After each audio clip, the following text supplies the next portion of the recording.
Welcome. If you're a woman who has a sense that there's more out there for you, you're in the right place. I'm Whitney Baker, host of the Electric Ideas podcast. Somewhere along the line of work and kids, life carried on, but I lost track of my truth. I'm on a reflective journey, and that's what this podcast is all about. Each week, I interview a woman who is lighting her own path and offering others hope. Before our conversation ends, we'll share a reflective question for you to explore. Sometimes all we need is a jolt, a fresh idea, an aha moment that connects us to a sense of possibility. This, my friends, is what I call an electric idea. Welcome back to Electric Ideas. I'm your host, Whitney Baker. Today, I'm excited to welcome Beatriz Albina to the show. We're going to dive into the science behind why we can't, as women and mothers, simply think our way out of emotional outsourcing habits such as perfectionism, people-pleasing, overgiving. When we acknowledge that these patterns are perhaps rooted in our biology and our nervous systems, not only does it give us new options to tend to these tendencies, but also an invitation to be a little bit more self-compassionate as we do so. Bea is a family nurse practitioner, somatic experiencing practitioner, and author of the best-selling book, End Emotional Outsourcing, a guide to overcoming codependent, perfectionist, and people-pleasing habits. She's also host of the Feminist Wellness podcast and holds a master's degree in public health from Boston University School of Public Health. Bea's book and work help women reconnect with their bodies, regulate their nervous systems, and rewire their minds so they can break free from codependency, perfectionism, and people-pleasing, and make space for their joy. That's something I can definitely get behind. So let's dive in. Hi, Bea. Welcome to the show. Hey, Whitney. Thanks so much for having me. I want to dive in by briefly understanding the roots of some of the habits that your work helps many people, many women, many moms unwind from. And some of the examples that came up as I was enjoying familiarizing myself with your work was habits like scanning other people's faces for approval or input, sometimes even when we get a basic question asked of us, shape shifting to keep the peace. And a big one for the moms in my community is feeling disconnected from what you actually want. You've talked a lot about how these ways of being are habituated, not something we just were born into usually. Can you just help us at a high level so we're all on the same page, ground into where these come from and why a lot of women unknowingly have kind of absorbed these habits? Yeah, so the habits that my work focuses on are those that I call emotional outsourcing, our codependent, perfectionist, and people-pleasing habits. And the roots, in many ways, are as individual as we are, and in many ways aren't. So I think we can look really broadly at two sort of categories where we learn that these are the best ways to move through life. One is our socialization and conditioning within systems of power and oppression, and another is our family systems, which often mirror the very systems they are part and parcel of, because that makes pretty obvious sense, right? So systems of power and oppression, think the patriarchy, white settler colonialism, late stage capitalism, that love it when women are quiet and shrink ourselves, make ourselves smaller, and sure, whatever you want, it's fine, don't worry, I'm okay. Are you okay? Are you okay? Do you need me to get something? I was just going to sit down, but if you need something, I can go. Are you mad at me? Oh my God. Wait, Whitney, actually, are you mad at me? I'm so sorry. And then our family systems. And then we can broaden the concept of family systems from what's modeled for us by our caregivers, mothers, fathers, aunties, uncles, etc., and then go one degree out. What do we learn at school? What's modeled for us? I don't know about you, but so often there was like that rowdy boy in school, and then one of the quiet girls was told to sit with him and make sure that he behaved in class. So what's a woman's role but to put her education, her learning, her presence secondary and take care of a man because he can't control himself. So he's her responsibility. And she's 8. Fascinating.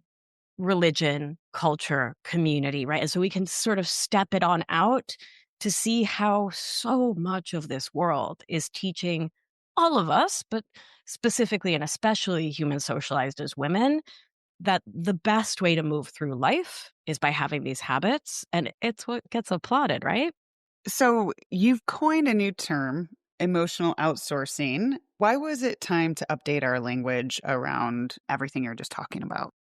Because when we're talking about codependent, perfectionist, and people pleasing habits, we're talking about something freaking brilliant, something amazing. So think about like a 6-year-old or an 8-year-old or a 12-year-old who's like, you know what? These parents, these humans, these grown-ups, they're not doing so hotly. And if I can put my wants and needs dead last, and I can be the comedian, the good girl, if I can take care of all the smaller kids, if I can act out being the parent, being the caregiver, being the one that relieves the tension in the room, if I can take that on, then I'll reduce stress in the family unit, for example. Right? And how friggin' amazing is that, Whitney? Like, how brilliant and incredible is it for a 6-year-old to say, you know what, my authentic self, we're gonna put her on the tallest shelf, not take a look at her. I'm gonna be exactly who these grown-ups demand that I be. That's a way better way to get through. And so the old words, I am a codependent. Oh, you know me, I'm just a people pleaser. Ugh, such a perfectionist. They're labels, they're identities, they're who you are, they're immutable facts. And I'm not buying it. I'm not buying what they're selling. I think those are habits that we learn as survival skills. And sure, they shape how we move through every relationship, but they shape how we move through the world from a really profound sense of self-preservation that just no longer fits our adult situations. And so when we talk about it as, ugh, well, just such a codependent, there's so much blame. There's so much shame, right? There's that whole framework of, well, you're just defective. There's defects in your character. These are really bad personality traits. There's something wrong with you, is the underlying soup that's swimming in. And so when we can reframe it as emotional outsourcing, we can actually bring some of the nerditry in, which is always my favorite thing to do. Love it too. Love it too. Why not, right? So emotional outsourcing is when we chronically and habitually source our sense of the three most vital human needs: safety, belonging, and worth from everyone and everything outside of ourselves instead of from within, at a great cost to self. I really like the expansion and new language you're bringing to this one because it seems like a hopeful noticing versus this label. For me, it just seems like an awareness and, okay, how can I move past this? It's more like an invitation. And the other piece that is really important to your work and your new book is acknowledging that this emotional outsourcing isn't happening in just our brains. It's happening below the neck. And that is a major piece that I think is missing for a lot of women who are trying to move past these behaviors. So, can you explain that a little bit? And also, just I'd like to hear because you have that divide of kind of traditional medicine practice too. And I'd just like to understand where and how you felt limited with your tools there. I think it probably helped you bridge into the work you're doing now. So, somatic, soma means body in Greek. Somatics are any practices, modalities, ways of living and being that return primacy to the body, that help us to become more embodied, meaning more present in our human body and not, as you said, just living from the neck up, just thinking our feelings instead of feeling our feelings. And so, what we need to understand is that emotional outsourcing lives in procedural memory, in implicit memory, in the memory that's written into our nervous system, as it were, that's written in the neuronal pathways, the neural grooves in our brain that are our body's shortcuts. And so, just to give a very simple example, if you grew up thinking it was your job as that little kid to keep everyone in the household happy, that's on your tiny, tiny little shoulders. Whether someone taught you to be in that role or you picked it up because you're brilliant and genius, flash forward 20, 30, 40 years and you say to your partner, hey, do you want to go get sushi tonight? And they make a little like, kind of noise and face. And your whole body from that procedural memory, unhappy face, unhappy noise equals a lack of safety, worth, and belonging for me. Panic, sympathetic activation, adrenaline, take it back. Take it back immediately. Step away from what you authentically want.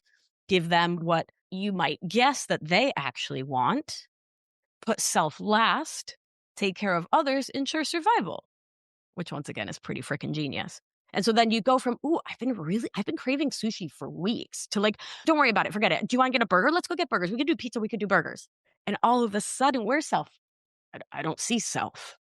And that's not coming just from the mind, right? It's coming from this body memory that's all about self preservation because, well, what else is a kid to do, right?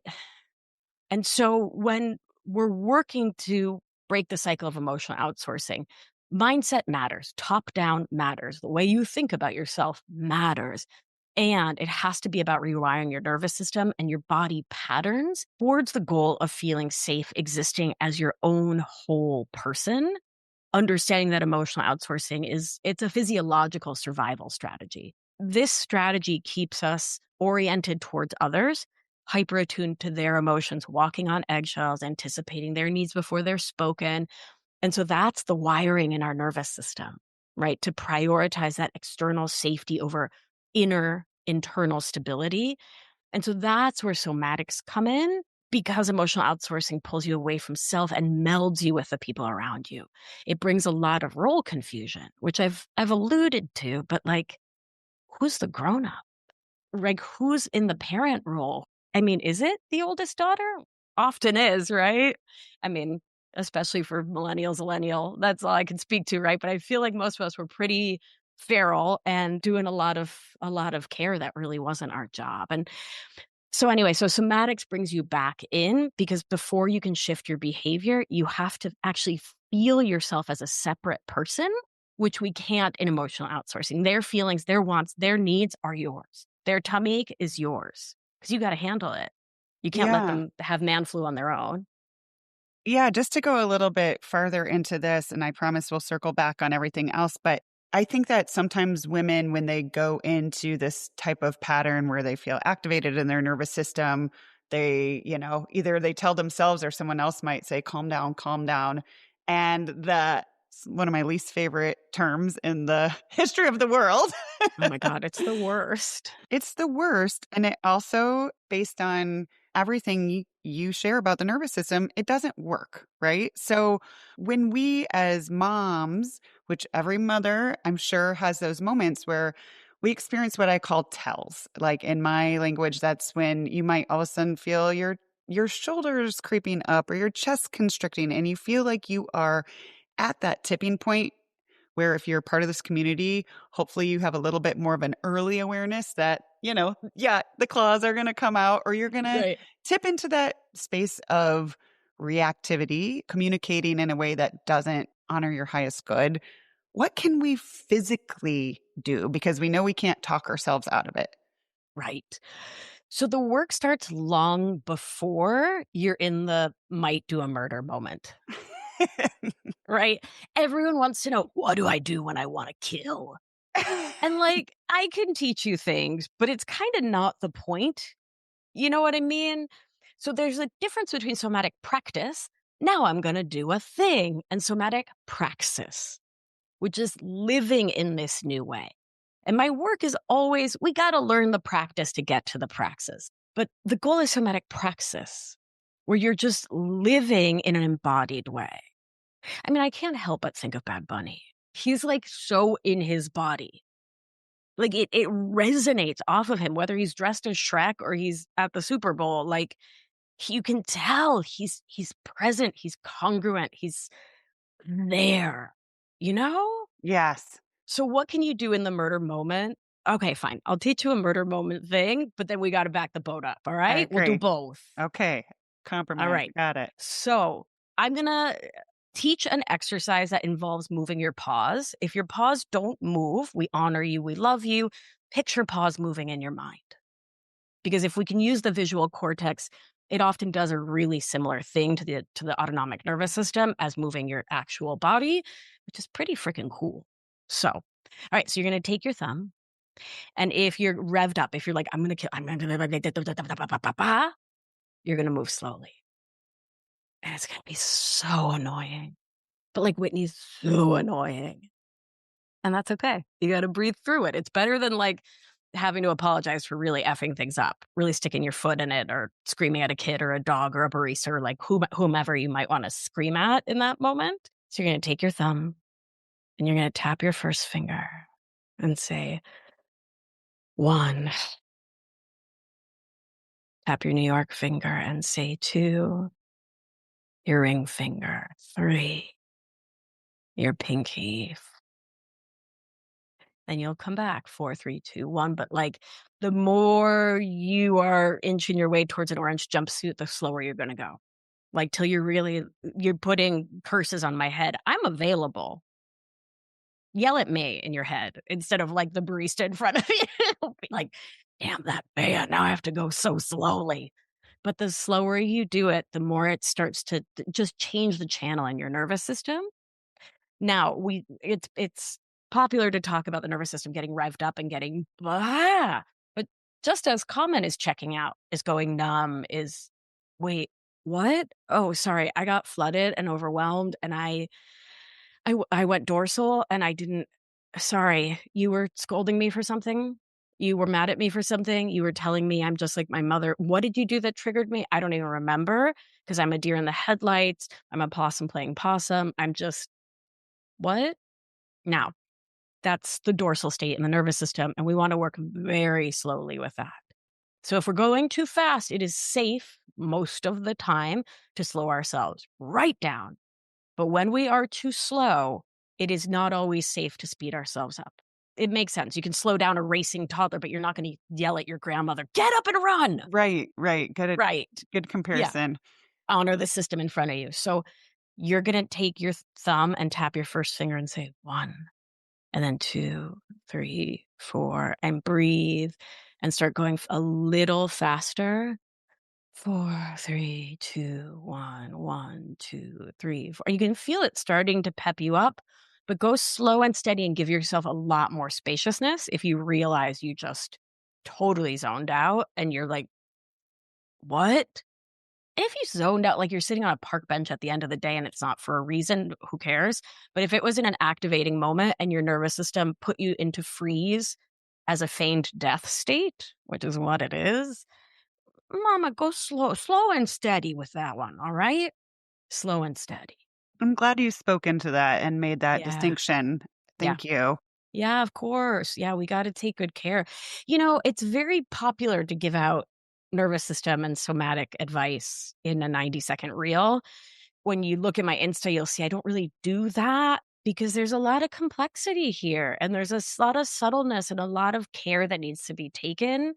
Like the somatic experiencing training is 3 years for a reason with supervision for a reason. Like we got to go slow and steady because we can really mess ourselves up, which is not to scare people off from doing this stuff, but rather it's to say, work with someone who knows what the heck they're talking about. You deserve that. Hey, it's Whitney popping in. If you're listening to Electric Ideas, there's a good chance you are a thoughtful mother who has spent years making sure everything in the lives of everyone in your circle runs well. But somewhere along the way, many moms get completely out of the habit of centering themselves in their own lives. Most of you are holding so many logistics, schedules, emotional loads, who's buying this birthday present, and then wondering why you feel scattered, behind in your own story, or even unsure what you actually want in this season. It's really hard to carve out that time when we are bombarded and living in an era of distraction. This is the kind of moment my one-on-one coaching is designed for. Together, I work with you to untangle the mental clutter, get clear on what actually deserves your energy right now. We rebuild rhythms that meet you exactly where you are in your current capacity. We decide together where you're going to set clear boundaries to protect your energy and your own rest and joy so that you can start to feel like yourself again right in the messy middle of motherhood. If you feel like you keep pushing your own needs and desires and visions to the side because something keeps coming up, I invite you to hop on a free 15-minute call with me so we can briefly explore what you're not honoring right now and get clear on what's holding you back. I love offering these free 15-minute calls because I genuinely am at a point in my life and my career and my call to be of service where I only want to work with people where it feels like, heck yes, genuine love match. I know exactly what you're going through. I have just what you need. Let's do this energy. So I simply go into these 15-minute conversations with curiosity. And if it doesn't turn out to be a situation where it makes sense for us to work together, I hope to at least point you in a different direction. If you're at a time in your life where you're ready to stop complaining or feeling resentful or stuck in a cycle of overexertion and exhaustion, I hope to find a way to support you. So feel free to hop on my calendar. Again, free Spark Call is available via the show notes. Okay, back to the show. I agree. Let's circle back to something I wanted to touch on. And I agree that the time to practice this, I call it kind of emergency, like that is not the best time to practice. Great to have in our toolkit, but correct me if I'm wrong, but I think a lot of this work is building our flexibility, our capacity slowly over time. So slowly we can stay more self-sovereign and hopefully not have to dip into the emergency toolkit. So for women who lead full lives, where can we start to build that? Yeah. So your morning beverage is my favorite place to start. So one of the things that happens in emotional outsourcing is we forget, in a way, like who the boss of us is. Like we forget that we have the capacity to slow things down enough to listen to our own inner voice. And so that work of stepping out of that meld, feeling ourselves as a separate person, starts with practicing noticing yourself without judgment, because the stronger your internal reference point becomes, that helps you to remember that you are and can always be the actual center of your own friggin' universe, while beautifully taking care of others, while loving your family, loving your community, being of service. You don't have to put yourself, your authenticity, your body, your desire last. So I love the habit. And it's such a simple little tool. But first thing in the morning, when you go to wherever your kitchen is, before you just reach for coffee or black tea or whatever it is out of habit, take a moment, orient your nervous system, meaning just look around the space you're in and let your nervous system, like you're orienting to a new job, right? Like, here's the copier, here's the bathroom. Orient your nervous system, feel your feet on the ground, and ask yourself, hey, body, what do you want to drink? And so it's a simple tool of pattern interruption, right? Where the pattern is to just move and run and scream and go and meow, meow, meow, meow, meow. And so for people with very busy lives, this will take a solid 6 seconds and reminds your body, oh, she's listening. I totally forgot that she was even kind of here. You know what I mean? Because we were just like going on and doing the thing, and she's actually here. She's actually listening. Cool. Great. Let me just start talking to her again. And I like to start, because science, with something that's so banal, like who cares what you drink first thing in the morning? Is it water? Is it coffee? Is it tea? It's frankly irrelevant. And that's the point. So we don't start listening to our body around, do we want to see our mother-in-law this weekend? Get out of here with that. You know what I mean? That's Yeah. some ninja business. We're not starting there. We start with something that's fully irrelevant to your nervous system, right? So that the chance of you then having to use one of those like emergent care, got to tap my fingers and count stuff is very, very low. So then throughout the day, asking yourself, what am I feeling right now? What am I feeling right now? And then scanning your body, if it's safe for you to go inside the body, scan for sensation. Is there tension? Is there ease? What sensations are present? And if that's not safe, just staying on the edge of the body, but noticing the temperature of the air. How often do we do that? What a lovely thing to do. And so again, we're returning primacy to the body. We're saying, hey, buddy, hey, cutie pie, you matter because I matter. And I can notice myself and I can notice these little things like, what am I feeling? What do I want to drink? Again, not because the answer matters, because I often get this. When I ask myself, what am I feeling? I don't hear anything. I don't know anything. I don't feel it. What? Shh. Count the fingers slowly. The point is not to like get the right answer, because that luckily doesn't exist. The point is for you to experience you as caring enough about you to ask you how you're doing. That's it.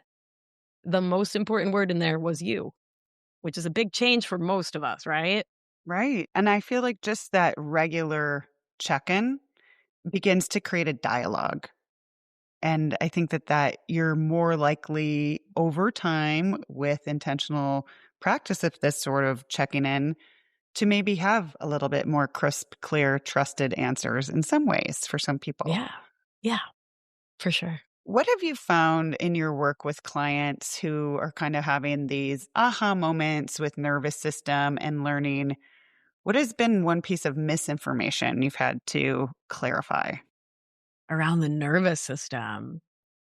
Oh, geez. Oh, the big one. Everyone wants the freaking cathartic moment. You know what? Whitney, you got me started. Everyone wants the like, okay, so if I feel angry or if I think, oh, wait, now I've got so many of them. One, emotions are like stuck in a specific part of your body. No, that's not. No, it's not. It's a misunderstanding that I think the 90-second reels are sort of. I mean, a lot of people are like perpetuating. People are literally saying, anger lives here, grief lives here. Now, I'm talking about in the Western framework. If you are talking about traditional Chinese medicine or five element, Ayurveda, that's not what I'm talking about. I'm talking within the Western nervous system, Western body of knowledge, because I'm not trained in TCM. I'm not going to speak to their systems. The notion that like anger always lives in your stomach is just not just sort of hocus, but it's outsourcing, right? It's another system telling people, especially women, no, I know better than you. I know where your emotions live in your body, so I'm going to guide you to that. I never direct my patients. I don't give advice or opinions. I hold space for them to explore because maybe their anger's behind their knees or floating 3 feet ahead of them or is like fully in their mother where it belongs. It takes away some framework of some sort of agency to say, oh, I know where your feelings are. I know what color they are. I know. I sensorially know your emotions. Get out of here with that. A number one. So the other one is that catharsis is the only thing that counts. So like it's wanting to take the hero dose of healing, right? And it completely avoids both the subtle medicine of sitting with yourself and again externalizes. People think that if you have the big shaking, crying, mashing of fists explosion, that that's somehow more healing. Whereas breathing and sitting quietly with yourself and just allowing presence is often the most healing. And it's the skill most of us are really needing, right? I really am glad you shared that too, because we do live in a visual world. And sometimes that's what catches people's eye. But learning to pause, breathe, sit with your emotions until you come back online, if you will, life skill. I think that's one of the most important skills a mother could ever practice. Yeah. What is it that anyone we love wants from us more than presence? That's the greatest gift. I agree. I want to make sure we have time to get into something. I'm going to share a quote from something you've said. You said 80% of people with autoimmune disease are women, and studies have found that a high portion of patients report significant emotional stress before their disease onset. The chronic hypervigilance, the constant cortisol flooding, the suppressed emotions, that huge push to be the good girl, the good wife, the good mother, is not just making you tired.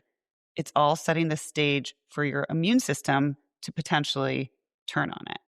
That was goosebumpy for me.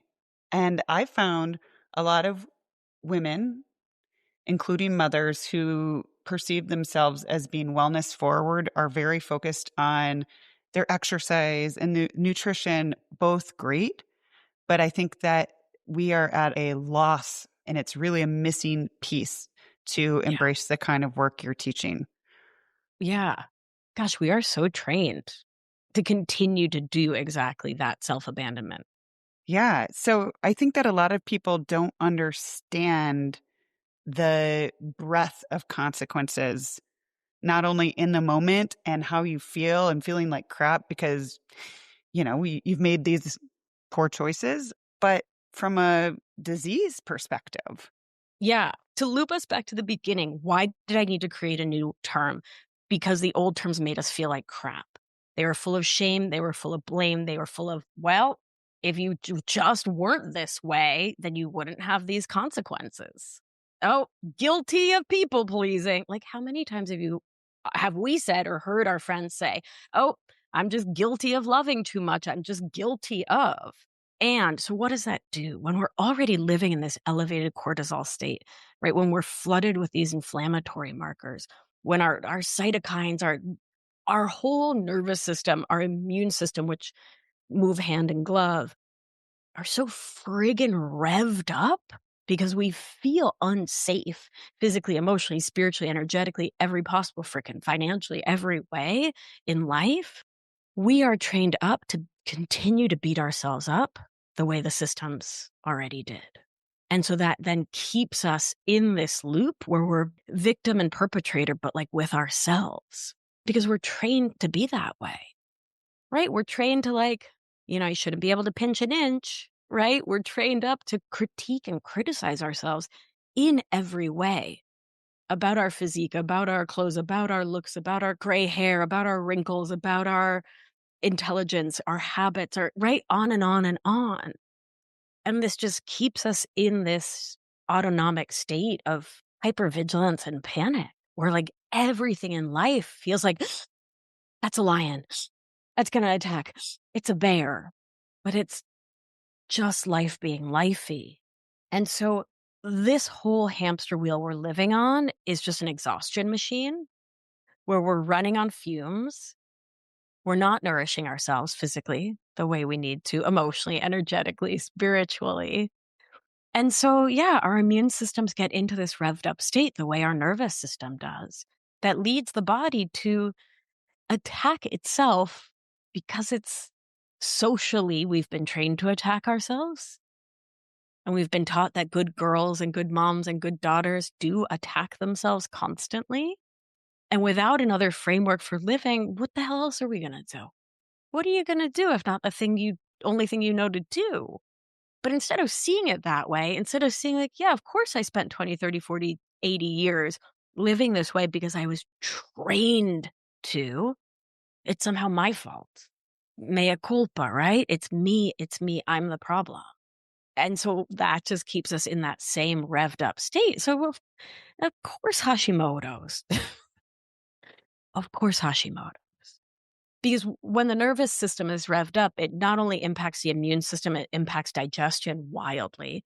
And we understand, serotonin in the gut, mood. I mean, there's not a system in the body that is not profoundly negatively impacted by chronic stress, developmental stress and chronic stress.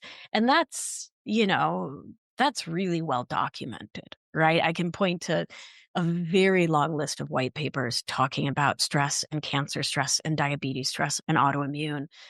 And when we think stress, I think a lot of us think of like deadlines at work. But like, again, let's go back to the sushi for dinner example. If that's not a massive stressor to the system, to feel like it's always on you to do it right and get it right and manage and control how everyone else feels and their experience of life. I mean, look, my shoulders are like glued to my ears as I'm talking about this. Yes, I know this is going to resonate a lot, especially, for the women in the community who are mothers. I think a lot of this amplifies once you have kids because your nervous system isn't only scanning for your own safety, it's scanning for that of your child. And so I think that a lot of women sometimes have this shift where they experience some of these situations and they feel different after they've had kids, like their behaviors are different. So I just think it's really good to have this awareness and tools. And oh man, we'll have to have you back on because I feel like we could keep talking forever. But I want to bring us to a close here, but I always offer an opportunity for reflection at the end of my conversations. So in this area of being aware of emotional outsourcing and proactively tending to our nervous system so we can show up for ourselves and ripple what we want to ripple in the world, what's one question women could be asking themselves more? Where can I be a little kinder to myself? Where can I be just like 10% kinder? And if you're like, girl, that's a lot percent, fine. How about 1.4% kinder? Right? Because my mind's still thinking about autoimmune and how often I would have patients in my office say, oh, my body's attacking me. Oh, I don't know what I did to make this happen. Right? We're so quick to take on blame, to take on shame, to be mean to ourselves, right? And to be that meanie pants in our own life. And sometimes it's not being mean. Sometimes it's just not choosing to be kind. Well, I actually don't want to say the word choice because when our capacity is really small in our nervous system, what even is the concept of choice or agency, right? But really starting to make that framework of like, how could I be kinder to me right now? How could I be gentler with me? I call my listeners and my readers my tender ravioli because we all have that soft, little sweet, nice cheese center, right? But we forget about it because we're like the CEO and the mom and the entrepreneur and the business lady and the doctor and the like, we're out here in all these roles and we forget about our cheesy middle. So how can you be a little more tenderoni with you today? And knowing, therefore, as you said, that it'll ripple out because others notice when we're tenderoni. It's modeling that for others gives them that invitation to step into their tenderoni self. So more tenderoni, I say, Whitney. What do you think? Hear, hear. What a beautiful place to close. Bea, congratulations again on your recent book. I know my community will like to learn more, follow you, read your book. So tell us where we can connect. Yeah, so the book is called End Emotional Outsourcing: How to Overcome Your Codependent, Perfectionist, and People-Pleasing Habits, and it's available wherever books are sold. I hope you'll pick it up or get it from your local library. And we have more information, a whole set of links, and some free gifts for folks who leave reviews and a book club guide on my website at beatrizalbina.com/book. My podcast is called Feminist Wellness, and it's available for free wherever you get your podcasts. And you can find me on the gram. I give good gram at Beatriz Victoria Albina NP. All right. Bea, thank you so much for being with me today. Such a pleasure. I'm so glad you joined me today. If you're looking for more, feel free to connect with me on Instagram at @WhitneyWoman. And if you enjoyed the show, I invite you to support me by leaving a review or sharing it with a friend. Hope you have an inspired day.